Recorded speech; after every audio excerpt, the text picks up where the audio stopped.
बिस्मिल्लाहिर्रहमानिर्रहीम अस्सलामु अलैकुम रहमतुल्लाहि व बरकातुहू। उम्मीद है आप सब खैरियत से होंगे। आज की वीडियो बड़ी अहम है, इसको ज़रूर देखिएगा, ख़ुसूसन ऐसे अफराद जो वज़ाइफ़ के साथ बहुत ज़्यादा दिलचस्पी रखते हैं, उनके लिए इंशाअल्लाह ताला इसमें मैं कोशिश करूँगा रहनुमाई हो सके और फिर लोग मुख्तलिफ़ लोगों के बताए हुए वज़ाइफ़ के ऊपर अमल करते हैं और फिर कुछ उनकी तारीफ़ कर रहे होते हैं, कुछ उनके ख़िलाफ़ जा रहे होते हैं और उनके बारे में मुख्तलिफ़ बातें कर रहे होते हैं। जिस तरह पाकिस्तान में सबसे मशहूर मैं समझता हूँ कि अगर कोई है वज़ाइफ़ के एतबार से तो वो अबकरी वाले जो हैं शेखुल वज़ाइफ़, जिनको अमूमन कहा जाता है हकीम तारक महमूद साहब, ये ज़्यादा मशहूर ये हैं। इनके वज़ाइफ़ और इनकी वीडियोज़ बहुत ज़्यादा मशहूर हैं, लोग इनके साथ बहुत ज़्यादा जुड़े हुए हैं। इनके वज़ाइफ़ हमारे सामने आते रहते हैं यूट्यूब के ऊपर, फेसबुक के ऊपर अगर आप देखते हैं। और इसी तरह एक और बहुत मशहूर नाम है, वो हज़रत मौलाना पीर हाफ़िज़ मोहम्मद इकबाल कुरैशी साहब हैं। उनके वज़ाइफ़ बहुत ज़्यादा मशहूर हैं और लोग उनके ऊपर बहुत ज़्यादा अमल करते हैं। और इसके साथ और भी दीगर बहुत सारे चैनल्स हैं जो जिनमें उलमा तो नहीं है, आम अफराद उन चैनल्स को रन कर रहे हैं, लेकिन उनके वज़ाइफ़ भी लोगों के अंदर वायरल होते हैं और लोग उन वज़ाइफ़ को भी देखते हैं। तो अब सवाल ये होता है कि हमें किसके वज़ाइफ़ करने चाहिए?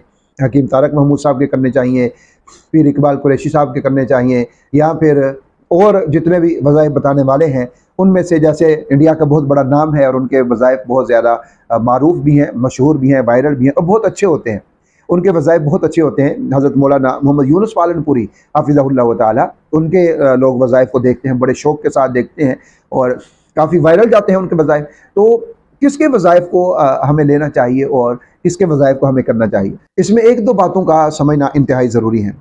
सबसे पहली बात तो ये समझ लीजिए कि हमारे जितने भी नफ़ा नुकसान हैं या हमारी हाजात, हमारी ज़रूरियात है, जो कुछ हमें मिलता है, ये सब कुछ अल्लाह रब्बुल इज़्ज़त के ख़ज़ानों से मिलता है और अल्लाह रब्बुल इज़्ज़त ही देते हैं। ना तो कोई वजीफ़ा देता है, ना कोई पीर देता है, कोई हमें नहीं दे सकता। हमें मिलता है तो अल्लाह रब्बुल इज़्ज़त की तरफ से ही मिलता है। और खालिक़ कायनात जब अपने बंदों के साथ ख़ास रहम फरमाते हैं, फ़ज़ल फरमाते हैं, महब्बत फरमाते हैं, तो फिर अल्लाह रब्बुल इज़्ज़त की तरफ से हमें अता होता है। एक चीज़ तो ये है। दूसरी चीज़ ये है कि ये वज़ाइफ़ करने से हमें हासिल क्या होता है।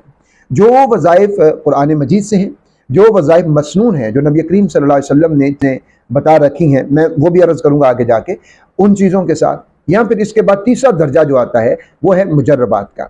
वो वज़ाइफ़ जो उलमाए किराम से या फिर जो आमलीन हज़रात हैं, बुज़ुर्गान दीन हैं, उनसे जो चीज़ें हमें मिल जाती हैं, उनसे जो कुछ वज़ाइफ़, उनके जो मुजर्रबात हैं वो हमें मिल जाते हैं, तो उनसे ये जो जितनी चीज़ें हैं, ये तमाम की तमाम चीज़ें जो हैं, ये अल्लाह रब्बुल इज़्ज़त की रहमत को इंसान की तरफ मुतवज्जे करती हैं। इंसान का एक ताल्लुक़ अपने खालिक के साथ बनाती हैं। जब अल्लाह रब्बुल इज़्ज़त के साथ एक ख़ास ताल्लुक़ हमारा बन जाता है, तो फिर हमारे मसाइल हल होना शुरू हो जाते हैं, हमारी दुआएँ कबूल होना शुरू हो जाती हैं।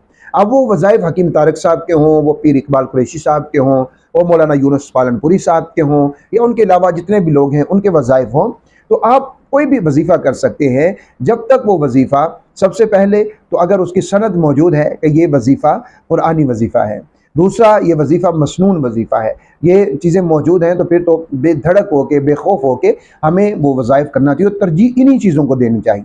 वज़ाइफ़ में जिस चीज़ को तरजीह देनी है, वो तरजीह हमें उन वज़ाइफ़ को, उन चीज़ों को, उन अमाल को, उन दुआओं को, उन अज़कार को देनी चाहिए, जो अज़कार, जो दुआएँ, जो अमाल जनाब रसूलुल्लाह सल्लल्लाहु अलैहि वआलिहि वसल्लम से मनक़ूल हैं। ये सबसे पहला दर्जा है वज़ाइफ़ का और ये सबसे ऊपर वाला दर्जा है। क्योंकि एक चीज़ मैं अपने तजुर्बे से बताता हूँ कि आप किसी को मैं बताता हूँ कि आप जो है अपने फ़लाँ काम के लिए दिन में 5000 मरतबा या अल्लाह पढ़ लिया करें। ये एक मेरा तजुर्बा हो सकता है, मेरा मुजर्रब हो सकता है। अब मेरे मुजर्रब से किसी को फ़ायदा हो, किसी को फ़ायदा ना हो, ये एक अलहदा बात है। यानी देखें, जैसे डॉक्टर हमें मुख्तलिफ़ दवाइयाँ देता है, एक ही मरीज़ डॉक्टर के पास आता है, मरीज़ उसको डॉक्टर दवाई देता है, फिर उसी मर्ज़ का एक मरीज़ और आता है, डॉक्टर उसको थोड़ी-सी दवा तब्दीली के साथ देता है। अब मर्ज़ दोनों को एक ही है, लेकिन डॉक्टर पहले मरीज़ की कंडीशन को देखता है, उसका मर्ज़ ज़्यादा था, उसको दवाई उस एतबार से दी, उसकी उम्र ज़्यादा थी, उसको दवाई उस एतबार से दी, उसका वज़न ज़्यादा था, उसकी दवाई उसके एतबार से। अब जो दूसरा मरीज़ आता है, इसका मर्ज़ उससे थोड़ा हल्का और उसके मर्ज़ में, उसकी उम्र में, उसके वज़न में, इन सारी चीज़ों में फ़र्क है। तो अब डॉक्टर जो है, मुआलिज जो है, वो डॉक्टर है, हकीम है, जो मुआलिज है, वो उसी एतबार से दवाई देगा, सिर्फ मर्ज को सामने नहीं रखेगा, वो मरीज की सूरत हाल को, उसकी कंडीशन को भी सामने रखेगा और फिर दवाई देगा। अब डॉक्टर वही है, मर्ज वही है, लेकिन दवाई तब्दील करके दी जा रही है। इसी तरह ये वज़ाइफ भी हैं, ये दुआएं भी हैं, ये अज़कार भी हैं। अब एक बंदे को रिज़्क़ का मामला है, रिज़्क़ में वुसअत नहीं है, बरकत नहीं है, या फिर कारोबार नहीं है। अब उसको एक वजीफा बताया गया कि तुमने या रहमानु या रज़्ज़ाक़ु या वहाबु ये पढ़ना है। तो अब उसने वो पढ़ा और उसको फ़ायदा हो गया और उसके रिज़्क़ में वुसअत भी हुई, बरकत भी हुई, कारोबार भी उसका बढ़ गया।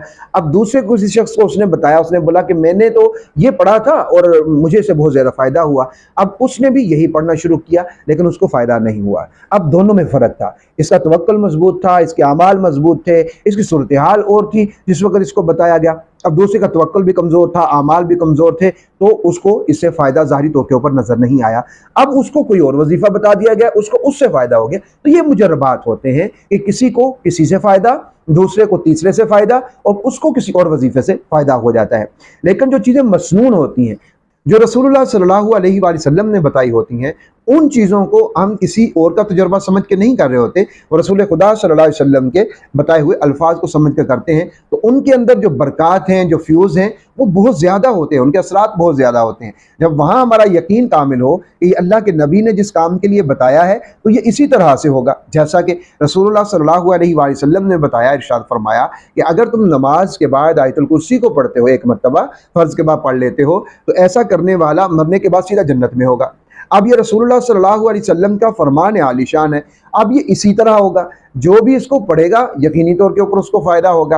और इसी आयतुल कुर्सी को रात को पढ़ने वाले के लिए अल्लाह के नबी सल्लल्लाहु अलैहि वसल्लम ने फरमाया कि उसके लिए निगहबान आ जाता है, जो उसकी हिफाजत करता है पूरी रात। तो इसमें अब कोई शक शुबा नहीं हो सकता। मेरे मुजर्रब में तो शक शुबा हो सकता है, किसी आमिल के, हकीम तारिक साहब के हो सकता है, मौलाना यूनुस साहब के अपने मुजर्रब में हो सकता है, लेकिन जो रसूलुल्लाह सल्लल्लाहु अलैहि वसल्लम ने हमें बता दिया है उसमें कोई शक शुबा नहीं है। तो इसलिए सबसे पहला दर्जा जो वज़ाइफ का है, जब आपने कोई वजीफ़ा करना है, उसमें सबसे पहला दर्जा आप तलाश करें कि मेरे इस मसले के लिए जो वजीफ़ा मैं करना चाहता हूँ वो रसूलुल्लाह सल्लल्लाहु अलैहि वसल्लम का बताया हुआ है या नहीं है। अगर रसूलुल्लाह सल्लल्लाहु अलैहि वसल्लम का बताया हुआ वजीफ़ा आपको मिल जाता है तो फिर सब वजीफ़ों को साइड पे कर दें और वही वजीफ़ा करें जो रसूलुल्लाह सल्लल्लाहु अलैहि वसल्लम ने फरमाया, जैसा कि ला हौला वला कुव्वता इल्ला बिल्लाह। अब ये जो कलिमात हैं, इनको रसूलुल्लाह सल्लल्लाहु अलैहि वसल्लम ने जो फरमाया है, ये सारी हाजतों के लिए हैं। 99 हाजतों के लिए ये एक कलमा काफ़ी है, इससे सारी ज़रूरतें पूरी हो जाती हैं। अब अगर हम पढ़ेंगे तो इस चीज़ को सामने रखते हुए, हदीसों को सामने रखते हुए, इसके फ़ज़ाइल को सामने रखते हुए, रसूलुल्लाह सल्लल्लाहु अलैहि वसल्लम ने फरमाया जन्नत के ख़जानों में से ख़जाना है, तो अब इन चीज़ों को सामने रखते हुए पढ़ेंगे तो हमें इससे बहुत ज़्यादा फ़ायदे हैं और हमारी सारी हाजतें इसके अंदर आ जाएंगी, चाहे वो रिज़्क़ की हाजतें हैं, चाहे वो दुनियावी को दूसरी और हाजतें हैं, वो सारी इसमें आ जाएंगी जब हम इसको पढ़ेंगे। तो इसलिए सबसे पहला दर्जा जो है वो मसनून वज़ाइफ का है। आप मसनून वज़ाइफ करें, उसके बाद वो वज़ाइफ करने की भी बिल्कुल इजाज़त है, आप कर सकते हैं जो वज़ाइफ कुरान और सुन्नत के साथ मुकाबले में नहीं आते, उसके सामने नहीं आ जाते, यानी कि उनके अंदर कोई शिरकी अल्फाज नहीं है, कुफरी अल्फाज नहीं है, कोई इस तरह के गलत जुमले नहीं हैं, तो उनको आप कर सकते हैं किसी आलिम के कहने पर, किसी बड़े के कहने पे ऊपर, आमिल के कहने के ऊपर, जब तक कि वो शरीयत के मुकाबले में नहीं आ जाते। तो हकीम तारिक साहब के भी अक्सर वज़ाइफ जो हैं वो तकरीबन दुरुस्त होते हैं, कुछ चीज़ें उनकी उनमें उलमा इकराम पकड़ भी करते हैं और उसमें इख्तिलाफ भी करते हैं उलमा इकराम। और मौलाना यूनुस पालनपुरी के बारे में मैं ज़रूर कहूँगा कि उनके जो वज़ाइफ होते हैं वो बड़े ज़बरदस्त होते हैं।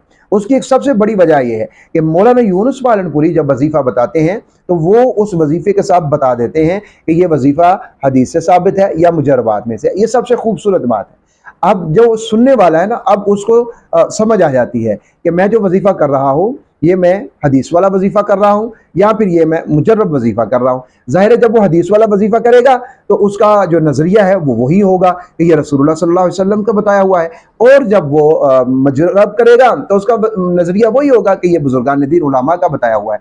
तो मौलाना यूनुस पालनपुरी जो है उनकी ये चीज़ मुझे बहुत ज़्यादा पसंद है कि वो कोई भी वजीफ़ा जब बताते हैं तो उसमें जितना हदीस का हिस्सा हो वो भी वो ज़रूर बताते हैं, और फिर आगे जो मुजर्रब है वो भी ज़रूर बताते हैं। तो हदीस में से बहुत सारे वज़ाइफ हैं, आप जो हदीस की कुतुब हैं उनके अंदर मिल जाते हैं, फिर मसनून वज़ाइफ के एतबार से बहुत सारे मिल जाते हैं, तो आप सबसे पहले उनको करें। उसके बाद जो बुजुर्गान दीन उलमा इकराम के बताए हुए वज़ाइफ हैं उनको भी आप कीजिए, लेकिन उनको उसी नज़रिए से करें, उसको हदीस समझ कर ना करें, इंशाअल्लाह बरकत उससे भी मिलेगी। क्योंकि उलमा जो वज़ाइफ बताएंगे ज़ाहिर अस्माउल हुस्ना के होंगे या फिर वो कुरानी आयात के होंगे, तो बरकत उनसे यकीनन हासिल होगी, क्यों नहीं होगी। लेकिन उन वज़ाइफ को, मुजरबात को सुन्नत समझ के ना करें, हदीस समझ कर ना करें, और हदीस को हदीस समझ के करें, सुन्नत समझ के करेंगे तो उनके फ्यूज़ ज़्यादा होंगे, बरकत ज़्यादा होंगी। और हाँ, उन वज़ाइफ से बचिए जिन वज़ाइफ के अंदर कोई भी कुफ्रिया बात हो, कोई भी शिरकिया बात हो, कोई भी ऐसा अमल हो कि जो आपके जहन में शक पैदा करे, उन वज़ाइफ से आपको ज़रूर बचना चाहिए। अल्लाह ताला हम सब की ज़रूरियात और हाजात को अपने ख़जानों से पूरा फरमा दें। आमीन या रब्बल आलमीन।